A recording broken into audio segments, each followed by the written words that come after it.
And President Trump now says reciprocal tariffs he plans to unveil Wednesday are on the table for all nations. Let's go live to Scripps News correspondent Joe St. George in D.C. And 25% car tariffs, Joe, on vehicles start on Thursday. The president says he, quote, couldn't care less if the increase comes with car prices so long as more manufacturing does come to the United States.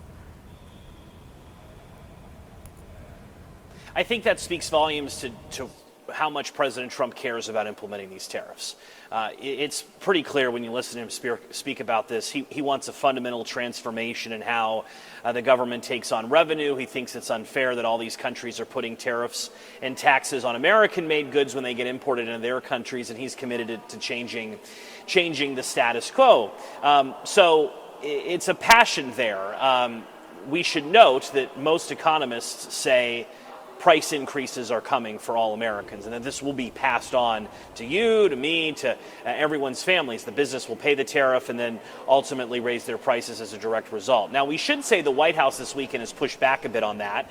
They don't agree with that pretty much universally accepted economic theory. They think some countries are going to eat the cost of this because they're going to have to if they want to still play ball, have reasonable prices in the United States. Remember, this is all about, in President Trump's words, getting more manufacturing jobs, more things made in the U.S. as opposed to overseas.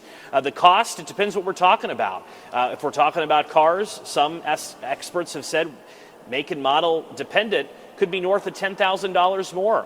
If you're building a house, the mayor of Columbus, Ohio, has said it could be $21,000 more. Think of lumber that often comes from overseas. The White House believes they're going to raise $6 trillion if these tariffs go into effect, and we stress the word if. If that's the case, economists have said that would be the largest peacetime tax increase in American history. It would certainly be transformational. We don't have specific details on what tariffs are going to be implemented this week beyond the auto tariffs. That will be forthcoming. Yesterday on Air Force One, the president was asked, Mr. President, is this going to be 10 countries, 15?